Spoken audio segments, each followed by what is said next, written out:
qué es lo que está pasando que ahora doña Diana Tamaín dice que se van a postergar las elecciones? Doctor, muy buenas tardes, bienvenido a Hoja de Ruta. Buenas tardes, César. Un saludo a todos los amigos de Hoja de Ruta. Bueno, ¿qué implicaciones tendría el hecho de postergar las elecciones, ya que supuestamente ya iba a ser el llamado a- al proceso, iba a ser el llamado en estas semanas, pero ahora ya tenemos esta noticia de que se va a postergar porque se van a utilizar esos fondos, al parecer, en la emergencia sanitaria, lo cual también nos parece una falta de planificación. Bueno, César, aquí hay que tomar en cuenta varios aspectos. Lo que se había planteado en un primer momento era que en virtud de la crisis sanitaria se tenía que generar mejores mecanismos para optimizar los recursos, para atender situaciones que no han sido planificadas. De alguna u otra manera, hay una debilidad fuerte en el sistema sanitario que por la ausencia de recursos. Frente a esto, el estado de excepción faculta al presidente de la República, de acuerdo a lo que dice el 165, numeral 2, a tomar recursos destinados para otras áreas y dedicarlos para el tema de emergencia, en este caso la crisis sanitaria. Salvo dos excepciones, el tema de salud o educación, surge la propuesta de que dineros que se asignarían al fondo partidario, que es una cosa completamente distinta al de la promoción electoral, sean reestructurados o sean utilizados para solventar este tipo de situaciones. Ahora bien, el reestructurar el fondo que se va a utilizar para financiar a los partidos políticos, es decir, el fondo partidario, es un fondo que aproximadamente tiene 3 millones de dólares. Y el fondo que se está utilizando para promoción electoral, para cumplir lo que dice el 115 de la Constitución y permitir que todas las organizaciones políticas en igualdad de condiciones puedan entregar sus propuestas, ese es un fondo de 140, alrededor de 145 millones de dólares. En este sentido, lo que se propondría es reestructurar estos dineros para limitarlos y destinar la mayor parte al tema de crisis sanitaria y el fortalecimiento del sistema sanitario. Pero en ningún momento eso implica alterar el calendario electoral. Alterar el calendario electoral supone de por sí que los periodos que culminan los periodos de las autoridades que culminan, sobre todo presidente, vicepresidente y asambleístas que terminan el 24 de mayo, se tengan que prolongar, lo cual altera la normal planificación que se tenía tanto para la actividad electoral como también ya la necesaria alternabilidad que se tienen que dar en estos momentos. Ahora, lo que decía la gente es que esos 145 millones van todos a los partidos políticos. ¿Es cierto eso? No, o sea, por eso mismo, César, hay que hacer diferenciación. Lo uno es el fondo partidario, es decir, el fondo de financiamiento que se tiene para los partidos políticos, que esos son alrededor de 3 millones de dólares. Y lo otro es lo que se utiliza, parte del presupuesto para el proceso electoral, pero que se va a utilizar para que los partidos políticos puedan tener franjas publicitarias en los medios de comunicación y puedan exponer ante la ciudadanía sus propuestas. Son dos cosas completamente distintas. Uno es el fondo partidario, como ya te lo expliqué, y otro es el fondo para promoción electoral considerado dentro del presupuesto de elecciones. Y entonces, bueno, con el anuncio de la señora Tamaín quiere decir que entonces, bueno, ella dice que va a hacer la consulta a la Corte Constitucional. ¿La Corte Constitucional debería pronunciarse sobre este asunto o no? Ahora, de lo que escuché en la rueda de prensa virtual de la presidenta del Consejo Nacional Electoral, en la forma en como ella está planteando, la Corte Constitucional no tiene competencias para decidir o si es que se prolonga el calendario electoral o se suspende o se prolongan los periodos. La única facultad que tiene la Corte Constitucional es solventar consultas que se dan en virtud de la acción de interpretación que está establecida tanto en la Constitución como en la Ley Orgánica de Garantías Jurisdiccionales.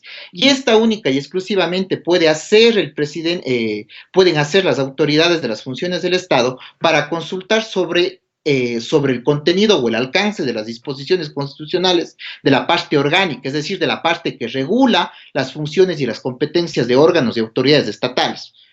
La presidenta del CNE no puede trasladarle una decisión que le complete única y exclusivamente a ella como máxima autoridad de la función electoral, ¿ya?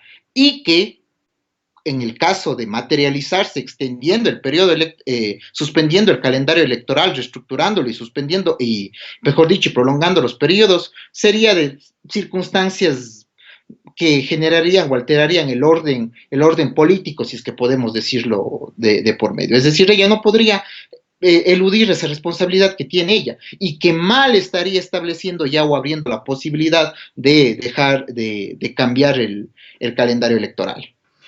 Al cambiar el calendario electoral, pues obviamente como tú dices, sería terrible porque estamos cambiando los tiempos y a ver, o sea, se podría extender por un tiempo las elecciones o qué sé yo, se podría hacer una asamblea constituyente como para que nombre presidente hasta que se llame elecciones, podría ser ese el asunto.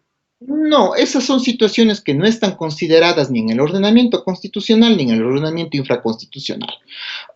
Son situaciones que ya, o sea, estamos viviendo una crisis, algo excepcional, algo sin precedentes. De alguna otra manera, esta situación como que nos evoca un poquito a la Orán de Camus, si es que vamos a la literatura, pero bueno, hay que tomar las cosas también con prudencia, o sea, hay la posibilidad que tiene el presidente de reestructurar los fondos que estaban destinados para otro tipo de situaciones. Ahora, el suspender las elecciones, aplazar las elecciones, genera ya ciertas situaciones de inestabilidad política sumamente fuertes. El presidente, de acuerdo a alguna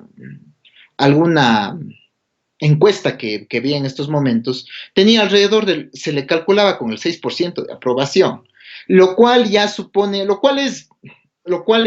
no estoy justificando, pero lo cual ya evidencia un agotamiento político de las autoridades en el ejercicio de funciones. Y eso es obvio porque ya están llegando a sus periodos. Aún más, esta es una razón para pensar en que sería completamente erróneo y sería una situación injustificada que alteraría el orden constitucional el suspender las elecciones y el prolongar los periodos. Es una situación difícil, pero esta situación no nos tiene que llevar a pensar en suspender las elecciones. O sea, por ningún motivo, ¿sí?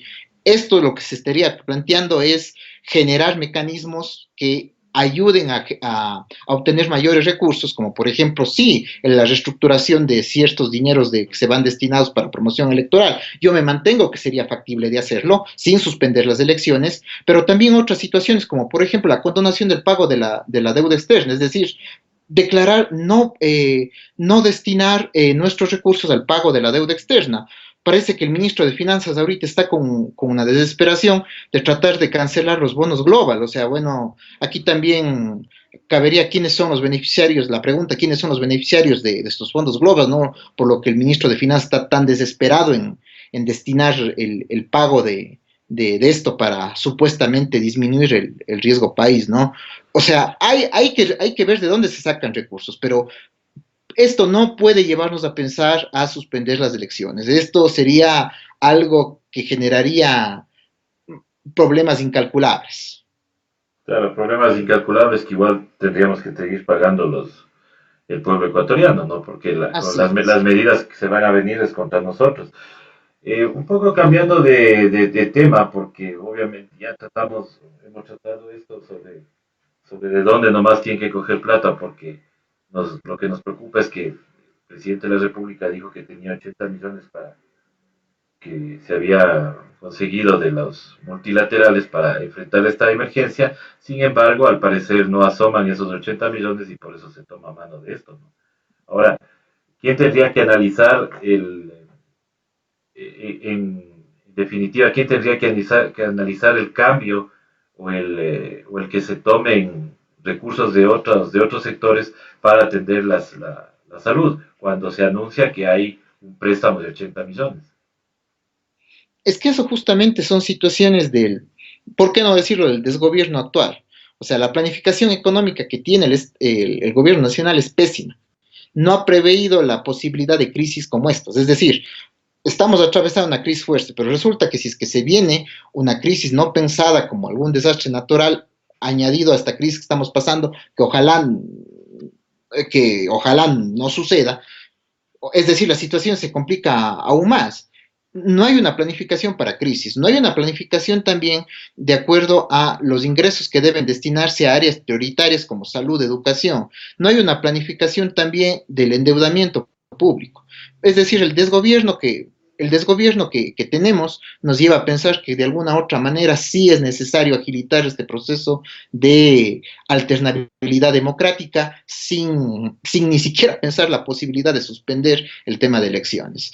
El gobierno ahorita tiene sobre sus manos la necesidad de encontrar mecanismos que solventen y minimicen los impactos de este periodo de cuarentena. Es decir, ya tiene que irse pensando también en la posibilidad de buscar alternativas al aislamiento, y me refiero a focalizar el aislamiento a través de la aplicación de pruebas gratuitas a toda la población, para de alguna u otra manera saber qué personas tienen que estar aisladas y qué no. Mucho más en la situación de Guayaquil, que está saliéndose de las manos.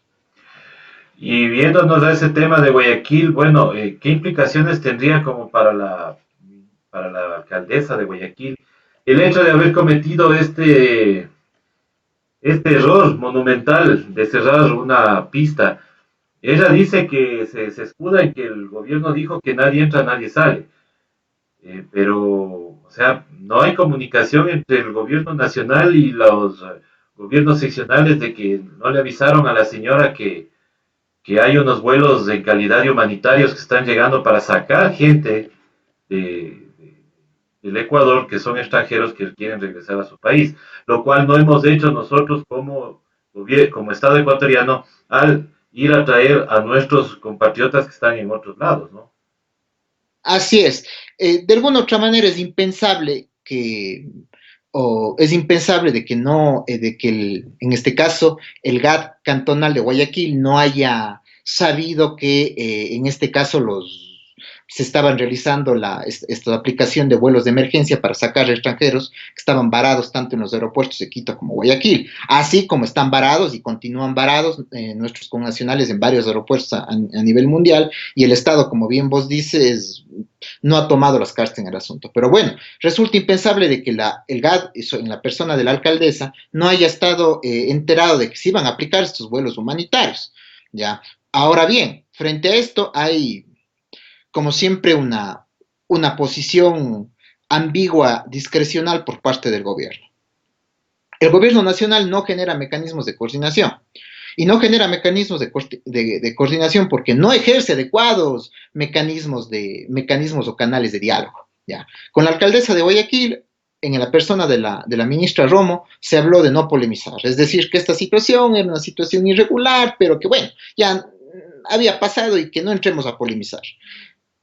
En el caso del Cantón Quito, el alcalde cantonal del Distrito Metropolitano presenta una serie de petitorios y propuestas. Ahí sí hay una actitud furibunda por parte de la ministra de Gobierno y virulenta, en la cual prácticamente le dice: vea, señor alcalde, usted no me venga a dar consejos. Yo puedo, aquí el COE nacional ya se ha adelantado y está haciendo muy bien, no necesita recomendaciones de nadie. Frente a esa posición ambigua, que a unos prácticamente baja la cabeza y dice: vean, gobiernos cantonales hagan lo que les da la gana, y frente a otros que dicen: verán, aquí no se van a venir a meter. ¿Qué opciones, qué mecanismos de diálogo abiertos que permitan mejorar los canales de coordinación hay? Ninguno, ninguno. Entonces, frente a esto, se van a seguir produciendo situaciones sumamente fuertes y sumamente cuando ellos, por mandato del estado de excepción, son los que tienen que establecer los lineamientos y el mando unificado al tomar las decisiones. Frente a la inacción de ellos, frente al desgobierno, los alcaldes, en los mejores de los casos, van a tener que tomar ciertas decisiones ante la ausencia de estos mecanismos, incluso de poder entablar un diálogo coordinado. En el caso de Guayaquil, yo no creo, realmente yo, de lo que he aprendido en lo que me han enseñado a mí los políticos ecuatorianos o la clase política, dos cosas. Primero, que no hay que creerles absolutamente nada, y segundo, que no dejan de sorprendernos. Yo no creo que la alcaldesa de Guayaquil haya no tenido conocimiento de que se estaban aplicando estas medidas de los vuelos humanitarios. Situaciones que incluso le pueden generar responsabilidad penal o le generarían responsabilidad penal si tendríamos un sistema de justicia independiente, ¿ya? No un sistema penal de dos velocidades, fuerte con los débiles y bastante, y bastante sutil con los poderosos. Entonces, son situaciones que sí, si bien esto le van a generar implicaciones políticas, aunque ya salieron penalistas, yo no soy experto en derecho penal, pero bueno, ya salieron penalistas, es decir, que la actuación tendría, tendría su justificación y por lo tanto no sería punible, pero lo cual a mí me deja serias dudas y lo cual yo no estaría de acuerdo. Que posiblemente sí no sea punible aquí en el Ecuador, de acuerdo a la interpretación de los abogados penalistas. Pero a nivel internacional hay una autoridad de aeronáutica que sí va a tomar las acciones correspondientes y esa sí puede afectarle a toda una ciudad, dejándole sin aeropuerto de categoría 1, o sea, de aeropuerto internacional, y solo quedaría como aeropuerto de emergencia, más no un aeropuerto de la primera categoría como el de Guayaquil. Entonces, eso también es lo que hay que explicarle a la gente, ¿no? Doctor, otra cosa, hay sobre el tema de Guayaquil y de Guayas, que es la provincia que más contagiados tiene, y ya en el estado de excepción hemos escuchado declaraciones, por ejemplo, del doctor Gilbert, indicando, por ejemplo, que no haya pánico, que regresemos a trabajar, que esta es una gripe fuerte nomás y regresémonos.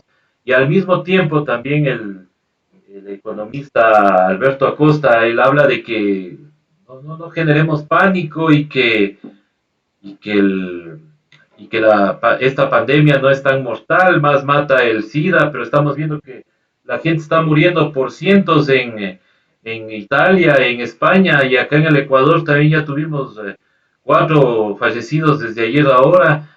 Entonces, ¿qué aplica la ley en estos casos para estas personas que en lugar de tranquilizar, en lugar de darle la dimensión que tiene esta emergencia que estamos viviendo, por la que todos estamos guardados en nuestras casas, ellos traten de minimizar el hecho, indicando de lo que hay que hacer es ir a trabajar? Bueno, habría que ver ciertas declaraciones que son formas también de irse en contra de las decisiones de autoridad legítima. Habría que ver si es que esos pueden, qué tipo de responsabilidad tendrían, ¿no? Ahora bien, frente a eso, o sea, aquí también hay que tomar una situación que también está ausente en el manejo de la crisis. O sea, zapatero a tus zapatos. Aquí la crisis tiene que ser llevada con criterios técnicos. ¿Cuáles son la autoridad rectora que establece los criterios técnicos para el manejo de esta crisis? El Ministerio de Salud, no la ministra de Gobierno, no el secretario general de la Presidencia de la República, no el ministro de Telecomunicaciones. Es decir, el COE Nacional debe estar al mando del ministro de Salud, porque el ministro de Salud es el que sabe cómo manejar esta crisis sanitaria. Simplemente los otros tienen que ser coadyuvadores de las decisiones que se están tomando. Por lo mismo, en ese mismo caso, mal pueden darse los criterios de un economista como el doctor Acosta, mal puede haber los criterios de cualquier abogado o cualquier persona desde su real saber y entender. Aquí hay que respetar y hay que acoger los lineamientos que están establecidos desde propios órganos internacionales como la Organización Mundial de la Salud y la Organización Panamericana de la Salud. Me llama mucho la atención de que el doctor Gilbert, siendo médico y entiendo que tiene una formación, salga con ese tipo de declaraciones que lo que hacen es ya generar más el caos en una ciudad cuyo aislamiento se está tornando un problema. Es decir, lamentablemente la población de la costa y cierto sector de la costa, sobre todo en Guayaquil, no quiere acoger el aislamiento.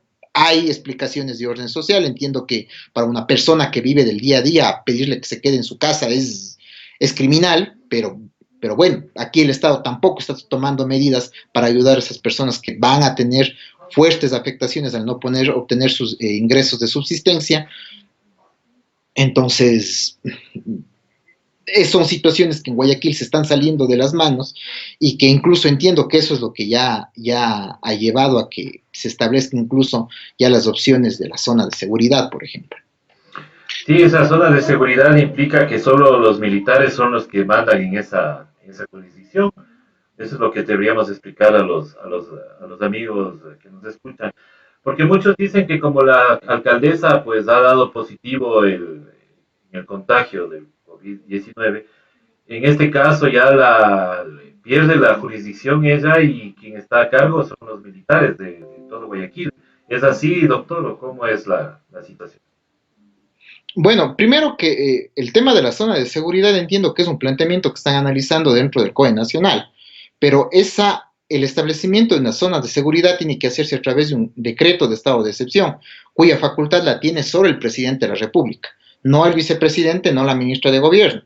Entonces, entiendo que el último estado de excepción no contempla el establecimiento de una zona de seguridad, ¿ya? No contempla el establecimiento de una zona de seguridad, contempla otras medidas. Por lo tanto, se necesita de un nuevo decreto de estado de excepción en donde se establezca la zona de seguridad, en qué límites geográficos, y ese estado de excepción tiene que seguir el procedimiento de control de constitucionalidad posterior ante la Corte Constitucional para que ellos determinen si está conforme a la Constitución o si tiene vicios de inconstitucionalidad.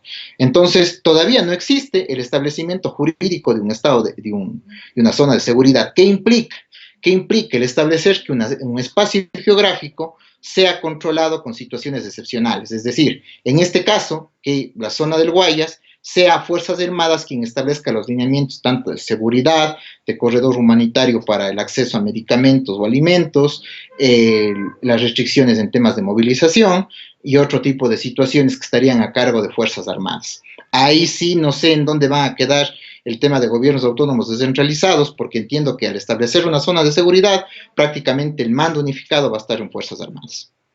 Claro, entonces esa era la pregunta que nos hacían, porque ya se hablaba ayer de que ya la zona de seguridad está ya lista, pero como bien dice usted, doctor, pues esto depende de un decreto de un presidente que no lo vemos al frente del COE. Le vemos que solamente manda tweets y quien está al frente pues es el vicepresidente. Para esta situación, doctor, también no debería haber establecido un decreto donde se le delegue al señor vicepresidente las atribuciones para que él encabece el COE. A ver, pero aquí hay otras, o sea, yo insisto, o sea, esta es una crisis sanitaria, por lo tanto, la autoridad sanitaria a nivel nacional es la que tiene que estar al frente. ¿Ya? En este caso es el ministro de Salud, pero vamos ahí, quien tiene que estar también viabilizando esto es el presidente de la República. Entiendo que el presidente brilla por su ausencia, no solo esta vez, sino en múltiples situaciones. Ahora bien, hay facultades que independientemente de que estén en manos de la autoridad sanitaria, tienen que ser tomadas por el presidente de la República, pues, no por el vicepresidente. La facultad constitucional de emitir los decretos de estado de excepción es del presidente, no del vicepresidente, a menos de que el presidente no esté ejerciendo, esté con una ausencia temporal o una ausencia definitiva y se apliquen los mecanismos de subrogación constitucional. Entendería que este no es el caso. Por lo tanto, en estos casos le correspondería al presidente de la República establecer el decreto. Entiendo que en las próximas horas se lo hará, porque sin eso no tiene validez jurídica el tema de un decreto de estado de excepción, que con el establecimiento de la zona de seguridad. Ahora, en esta ausencia del presidente se podría plantear un abandono de cargo, doctor, o no cabería eso. Mire, César, todos ustedes me conocen y desde mi posición, este gobierno tampoco no es que sea santo de mi devoción. O sea, el desgobierno que vivimos en este periodo de tiempo ha sido de incalculables consecuencias. Ya he sido muy crítico, incluso hasta la forma en cómo han manejado ciertas autoridades y se ha visibilizado en el tema de vulneraciones de derechos constitucionales las actuaciones de muchas autoridades. Pero creo que estamos en un momento sumamente delicado en donde de alguna u otra manera se tiene que evitar estas situaciones que de alguna u otra manera generarían mayores problemas de los que ya tenemos. Es decir, el gobierno tiene que acabar su mandato, el presidente de la República tiene que acabar su mandato, la Asamblea Nacional tiene que acabar su mandato y tienen que operar los mecanismos de alternabilidad. Ahorita la exigencia que todos tenemos es de que primero se destinen los recursos que sean necesarios. Si eso implica moratoria de la deuda externa, pues moratoria de la deuda externa. Si eso significa utilizar recursos, salud, educación, como dice la Constitución, utilizarlo. Dos, favorecer, exigir que a los médicos que están reclamando este tipo de atenciones o mayores implementos no se los esté persiguiendo. ¿Ya? Segundo, si es que se establece tercero, si es que establece una zona de seguridad, que esa zona de seguridad sea con los lineamientos establecidos, tampoco el control incondicional y de las Fuerzas Armadas puede caer en mecanismos autoritarios que puedan llegar a vulnerar derechos constitucionales. Cuarta situación, establecer que el Estado, a más de los mecanismos para apalear el tema sanitario, también se den mecanismos para minimizar los efectos sociales. ¿Qué efectos sociales? Por ejemplo, la atención a grupos de atención prioritaria, permitiendo el acceso de medicamentos, el acceso de alimentos. Dos, el tema de garantizar también, minimizar los impactos económicos, la condonación de deudas por parte del sistema financiero nacional, no replanificación sobre interés, condonación momentánea de las deudas, es decir, 3-4 meses donde no se cobren las deudas por parte del sistema financiero nacional. Tres, garantizar el acceso a servicios públicos, en este caso, cinco, garantizar el acceso a servicios públicos, y seis, que la información sea transparente, que sea transparente la información.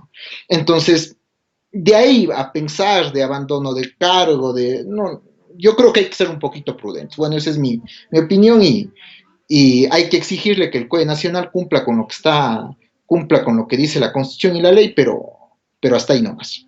Pero hay todavía un tema que no se ha resuelto, por ejemplo, el tema de la delegación que él hizo a 4 secretarios con calidad de ministros de toda la administración del gobierno. Eso no se ha tratado todavía y la Corte tampoco creo que se ha pronunciado sobre ese tema. O él tiene la facultad para hacerlo. Bueno, eso es muy cuestionado, ¿no? Bueno, en este caso, el presidente de la República puede establecer ciertas delegaciones.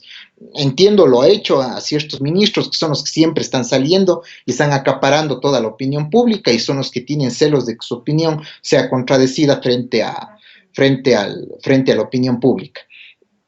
Es factible hacerlo, pero lo que yo me refiero, César, es que hay situaciones que son exclusivas del presidente de la República. ¿Ya? Entonces, por más ministro de Defensa, el ministro de Defensa ha propuesto el tema del establecimiento de una zona de seguridad, pero eso es facultad de establecerlo a través de un decreto de estado de excepción por parte del presidente de la República, facultad exclusiva de él, de nadie más. Habrá ciertas situaciones que puedan ser delegadas, sí, podrán ser delegadas, pero que incluso no son objeto del decreto de estado de excepción, pueden hacerse a través de vía administrativa, pero situaciones como las que les repito son exclusivas del presidente de la República. Exclusivas del presidente de la República. Entonces, eso también deberíamos plantearnos con el tema de la ministra de Interior, ¿no? Que también vemos que ella eh, está saliendo inclusive ahora hasta como detective, ¿no? Porque ahora hay el caso de que encontrado un papelito, dicen, tratando de pasar a la cárcel y todo lo demás. Creo que más son cuestiones de distracción Una para... falta de seriedad, perdón César, una falta de seriedad absoluta que la ministra de Gobierno se ponga en estas situaciones cuando el país le requiere que ella esté, pues que sus miradas estén dedicadas a otro tipo de situaciones, o sea, por Dios. Exactamente. Y no le extraña que la señora fiscal no se haya pronunciado por ninguno de estos temas. Por ejemplo, el caso de doña Cintia Viteri, por ejemplo, no lo hemos visto como en otros casos de ella dando la cara de la fiscalía. Sí, así es. El, aquí vamos de nuevo a lo que yo le mencionaba de la justicia penal de dos velocidades. Rápida para los débiles, lenta para los poderosos, incluso hasta de dos intensidades. Fuerte para los débiles, súper sutil para los poderosos. Vemos en este caso, a ver, la fiscal entiendo que se ha iniciado una indagación previa, que es decir, una investigación penal para determinar si es que obviamente si existe el cometimiento de un delito en este caso, ¿sí? Pero bueno, aquí lo que nos asombra es que por lo general esto es recurrente. Estas dobles intensidades o velocidades de nuestro sistema penal es increíble. Pues. Entonces, sí, llama la atención que la señora fiscal en estos casos no haya intervenido, y no haya y no haya ordenado que se tomen las acciones con la contundencia que esto merece. Situaciones que, como le mencionaba, no es que no sean delito, pueden ser delito. A mí me quedan flotando la idea de dos delitos, de dos actuaciones que están proscritas por la norma penal, sin ser penalista. La primera es la paralización de un servicio público y la segunda es el impedir deliberadamente actuaciones sanitarias en una emergencia o en situaciones de orden humanitario. Dos situaciones que son penadas por nuestro Código Orgánico Integral Penal, independientemente de la implicación internacional que esto pueda tener en vetar o limitar las actuaciones del aeropuerto de Guayaquil y más. Así es, doctor. Bueno, queremos agradecerle, doctor, por habernos atendido en esta entrevista. Obviamente ya ojalá las cosas se normalicen para tenerles nuevamente dentro de hoja de ruta en su programa Cuarta Instancia, que también es necesario que los análisis jurídicos pues obviamente se hagan desde la óptica de los que saben, de los abogados. Así es que ese es el deseo, que pronto esto se acabe, que terminemos venciendo a este virus y que retomemos las actividades normales, doctor. Así es, César. Igual el mismo deseo de que pronto nos volvamos a encontrar todos y todas en un gran abrazo y continuemos nuestras actividades y sigamos trabajando por construir por un Ecuador más humano y más justo. Ya, muchísimas gracias, doctor, y muchas gracias a todas las personas que se conectaron a esta entrevista. Nosotros estaremos regresando ya más tardecito con el editorial, que debe ser más o menos tipo 7, 8 de la noche. Muy buenas noches, muy buenas tardes y continúen en la tranquilidad de sus hogares haciendo las actividades que deban hacer, pero no salgan, por favor. Quédense en la casa. Muchísimas gracias, Gracias. doctor. Hasta luego, Hasta gracias. luego.